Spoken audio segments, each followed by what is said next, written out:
Maintenant, nous allons travailler la mise au jeu en zone neutre, laquelle s'effectue chaque fois que nous faisons une mise au jeu au centre de la salle. Est-ce que tout le monde est prêt? Alors, allons-y. Nous consacrons beaucoup de temps à la mise au jeu avec notre équipe parce qu'elle porte vraiment sur le contrôle de la rondelle. Chaque joueur connaîtra sa responsabilité, centre, allié, défenseur. Nous allons également décider de la direction de la rondelle. Rappelez-vous que le joueur de centre veillera à ce que la rondelle se dirige vers son coéquipier le plus fort. Si vous voulez faire une passe du revers ou du coup droit, assurez-vous que le défenseur sache dans quelle direction ira la rondelle. Notre équipe sait qui est responsable de la mise au jeu et qui est le tireur. Ce que nous apprécions, c'est qu'un tireur, lors d'une mise au jeu offensive, sera la personne qui tient son bâton dans la meilleure position pour marquer un but. Très bien, Jeff. Bel arrêt. Même lors d'une mise au jeu défensive, nous voulons que le joueur soit capable de diriger la rondelle à l'extérieur de l'enclave et non pas devant le filet. La personne qui peut diriger la rondelle vers les côtés ou derrière le filet est celle à qui nous essayerons de passer la rondelle. Voici notre plan pour la zone défensive, OK? Nous avons un allié de ce côté, nous avons un joueur de centre, nous avons un défenseur, OK? Et nous avons un autre allié, OK? L'important de cette mise au jeu sera de saisir la rondelle et la diriger vers les côtés ou derrière le filet. Nous avons parlé de la zone neutre. L'essentiel est de placer votre bâton au sol en premier parce que nous voulons dégager la rondelle de l'avant du filet. Nous ne voulons pas perdre la rondelle aux mains d'une autre équipe qui pourrait marquer. OK? Alors, où voulons-nous diriger la rondelle? Sur le côté ou derrière le filet, OK? Si Ben effectuait la mise au jeu, vas-y Ben, quel serait votre plan? Il n'est pas la bonne personne pour la mise au jeu. Nous avons besoin de quelqu'un de le côté dominant est ici. Dans ce cas-ci, Mark sera la personne à la mise au jeu parce que sa force dominante est de ce côté. Il sera plus fort pour passer la rondelle à l'allié.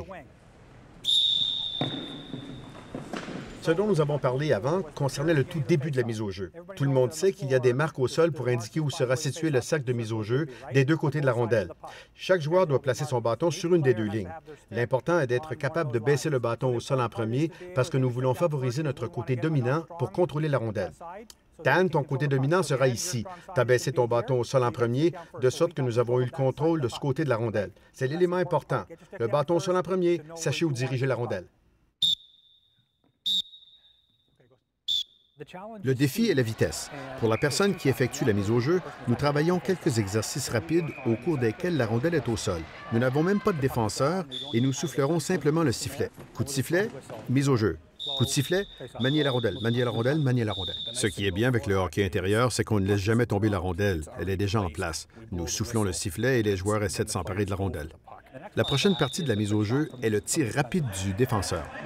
Nous veillons donc à ce que la bonne personne soit placée au bon endroit et c'est la clé de notre réussite. Ce n'est pas uniquement la mise au jeu, mais également l'endroit où nos joueurs sont placés pendant la mise au jeu. Ensuite, le joueur de centre doit communiquer avec le défenseur d'où il arrivera. Lancez un regard vers l'arrière à Doug, vers l'arrière dans le coin, OK? Donc, vous lancez un regard à Doug pour qu'il sache que la rondelle vient vers lui et qu'il soit prêt, OK? Quand la rondelle arrive vers vous, vous devez vous diriger vers elle, parce que si cette personne comprend ce qui se passe, elle tentera une échappée. Lorsque la rondelle traverse, ne l'attendez pas loin à l'extérieur. Vous devez entrer dans le jeu. Ce que nous allons faire lorsque cette rondelle viendra ici sera d'exécuter une belle passe parfaite à Dan là-bas. Ainsi, Dan peut décocher un bon tir solide. Vous devez donc lui faire une belle passe rapide, d'accord? Allons-y.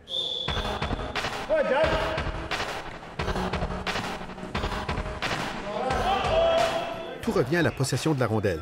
L'équipe qui est le plus souvent en possession compte des buts plus souvent et remporte la victoire plus souvent. Lorsque tout s'enchaîne, vous ne voyez que la vitesse. On passe de la répétition à la vraie vie, tout comme si c'était une partie. C'est harmonieux et une fois qu'ils comprennent, ils sont galvanisés. Bien sûr, lors d'une vraie partie, nous leur disons « Allez, faites comme à l'entraînement ». Et pour eux, c'est comme si une lumière s'allumait.